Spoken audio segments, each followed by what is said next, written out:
அதிக எதிர்பார்ப்போட அல்லு அர்ஜுன் ராஷ்மிகா நடிப்பில் ரிலீஸ் ஆயிருக்க புஷ்பா 2 படம் எப்படி இருக்குன்னு பார்க்கலாம். பார்ட் 1ல எங்கே முடிஞ்சோ அங்கிருந்தே ஆரம்பிக்கிற மாதிரி காட்டியிருக்காங்க. பார்ட் 1 முடிகிறப்ப ஃபகத் ஃபாசிலுக்கும் அல்லு அர்ஜுனுக்கும் சண்டை ஸ்டார்ட் ஆகிற மாதிரி காட்டியிருந்தாங்க.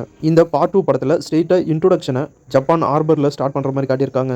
எதுக்காக புஷ்பா ஜப்பான் ஹார்பருக்கு வந்தார் அப்படிங்கிறது தெரியல. அந்த இடத்துல இன்ட்ரோடக்ஷனுக்கு ஒரு தரமான ஃபைட்டை வச்சு நம்ம அல்லு அர்ஜுனை காட்டிட்டு அதுக்கப்புறமா இந்த சண்டைக்கெல்லாம் முன்னாடி என்ன நடந்துச்சு அப்படிங்கிற மாதிரி கதை நகருது. புஷ்பா இந்த வாட்டி மிகப்பெரிய டீலை பிடிச்சிட்டு வராரு.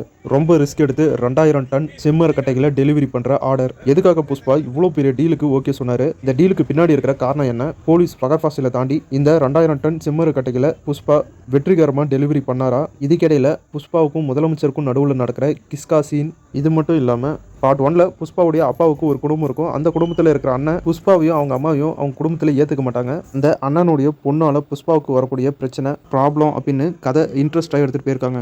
எதுக்காக புஷ்பா இவ்வளோ ரிஸ்க் எடுத்து 2000 டன் செம்மறு கட்டைகளை கடத்தணும்? முதலமைச்சருக்கும் புஷ்பாவுக்கும் இடையில இருக்கிற அந்த கிஸ்கா சீன் என்ன? இவ்வளோ பிளான் பண்ணி திருடின அந்த செம்மறு கட்டைகளை புஷ்பா கரெக்டாக டெலிவரி பண்ணாரா இல்லையா? தன்னோட அண்ணன் பொண்ணால் வரக்கூடிய பிரச்சனையை புஷ்பா எப்படி ஹேண்டில் பண்ணாரு அப்படிங்கிற இந்த எல்லா கேள்விக்கான பதிலையும் இங்கே புஷ்பா 2 த ரூலர் அப்படிங்கிற இந்த படத்தை பார்த்து தெரிஞ்சுக்கங்க. எனக்கு பர்சனலாக படம் ரொம்ப பிடிச்சிருக்கு. ரொம்ப சூப்பராகவே எடுத்துகிட்டு போயிருக்காங்க.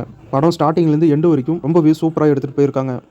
புஷ்பாவுடைய ஒய்ஃப் ஸ்ரீவள்ளி ரெண்டு கேரக்டருக்குமான கெமிஸ்ட்ரி ரொம்பவே சூப்பராக ஒர்க் அவுட் ஆயிருக்கு. அல்லு அர்ஜுன் பர்ஃபார்மன்ஸை சொல்லவே தேவையில்லை. அவர் எல்லா சீன்லையும் ரொம்பவே மாஸ் பண்ணிட்டாரு. சென்டிமெண்ட் ஆக்ஷன் அப்படின்னு எல்லாத்துலேயுமே அவருடைய பெஸ்ட்டை கொடுத்துருக்காரு. அதே மாதிரி தான் புஷ்பாவுடைய ஒய்ஃப் ஸ்ரீவள்ளி கேரக்டர் சும்மா ஹீரோயினா கொஞ்ச நேரம் வந்துட்டு அப்படியே போகிற மாதிரி காட்டாம அவங்களுக்கும் ரொம்பவே இம்பார்ட்டன்ஸ் கொடுத்து ஸ்ரீவள்ளி கேரக்டருக்கான எமோஷனல் சீனையும் இந்த கேரக்டர் தன்னுடைய ஹஸ்பண்ட் புஷ்பா கூட பண்ற சின்ன சின்ன குறும்புத்தனம், குறிப்பாக சொல்லணும்னா கிச்சனில் வர அந்த சீன் எல்லாமே ராஷ்மிகா ரொம்பவே சூப்பராக பண்ணியிருக்காங்க. அவங்களுடைய பர்ஃபார்மன்ஸும் சூப்பராக இருக்கு. இது தாண்டி ஃபகத் ஃபாசில் கேரக்டர். ஃபகத் ஃபாசில் அப்படின்னாவே ஒரு நடிப்பு அரக்கன். அவருடைய ரோல், அவருடைய கேரக்டர் ரொம்பவே சூப்பராக ஒரு ஃபயரோட பண்ணிட்டு போயிருக்காரு. அதுவும் புஷ்பாவுக்கும் ஃபகத் ஃபாசிலுக்கும் வர அந்த சீன்ஸ் எல்லாமே ரொம்ப சூப்பராக இருக்கு. இந்த சீன் எல்லாம் ஃபன்னாகவும் இருக்கு. அதே நேரத்தில் இந்த சீன்ஸ் எல்லாமே ஃபயராக இருக்கு. டோட்டலாக சொல்லணும்னா புஷ்பானா ஃப்ளவர்னு நினைச்சா ஃபயர் அப்படிங்கிற மாதிரி புஷ்பா 2 த ரூலர் படம் வைல்டு ஃபயர் அப்படிங்கிறத நிரூபிச்சிருக்கு. சில பேருக்கு இந்த படம் பிடிக்க வாய்ப்பில்லை. படத்தில் வர ஃபைட் சீன் எல்லாமே லாஜிக் இல்லாமல் தான் இருக்கும். என்னடா ஃபைட் சீன் இது அங்கே நடக்குது, இது அப்புறம் இப்படி நடந்துச்சு அப்படிங்கிற மாதிரி ஃபைட் சீன் எல்லாமே லாஜிக் இல்லாமல் தான் இருக்கும். முக்கியமாக சொல்லணும்னா இன்ட்ரோடக்ஷனில் வர ஃபைட் சீன், கிளைமேக்ஸில் வர ஃபைட் சீன் இதெல்லாம் நிறைய லாஜிக் மீறல்லாம் இருக்கு.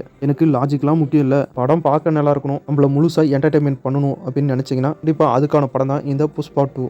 ஃபேமிலி ஆடியன்ஸை கவர் பண்ணுற மாதிரி மாஸ் மசாலா என்டர்டைன்மெண்ட் அப்படின்னு எல்லாமே இந்த படத்தில் இருக்குது. படத்தில் ஃபீலிங் சாங்கும் கிஸ்கா சாங்கும் ரொம்பவே சூப்பராக இருக்குது. கண்டிப்பாக தியேட்டரில் பார்த்து என்ஜாய் பண்ணுற மாதிரியும் ஒரு சூப்பரான படம். நான் முதல்ல சொன்ன மாதிரி தான் லாஜிக் இல்லையப்பா அப்படிங்கிறவங்களுக்கு இந்த படம் மொக்கையாக தான் தெரியும். இதெல்லாம் தேவையில்லை, எனக்கு மேஜிக் இருந்தால் போதும் அப்படின்னு நினச்சிங்கன்னா உங்களுக்கான படம் தான் இது. கண்டிப்பாக படத்தை என்ஜாய் பண்ணி பார்க்கலாம். புஷ்பா 3 த ரேம்பேஜ் அப்படின்னு புஷ்பா 3க்கு லீடு கொடுத்து தான் முடிச்சிருக்காங்க. இப்போ தியேட்டரில் போய் பார்த்து என்ஜாய் பண்ணுற மாதிரியான ஒரு சூப்பரான mass masala commercial entertainment movie. இந்த ரிவ்யூ வீடியோ உங்களுக்கு பிடிச்சா இந்த வீடியோக்கு ஒரு லைக் பண்ணுங்கள். நம்ம சேனலுக்கு தொடர்ந்து சப்போர்ட் பண்ணுங்கள், சப்ஸ்கிரைப் பண்ணுங்கள். அடுத்த வீடியோவில் உங்களை சந்திக்கிறேன். இது உங்கள் வேல் 10 யூடியூப் சேனல். நான் உங்கள் வேல். தேங்க்யூ.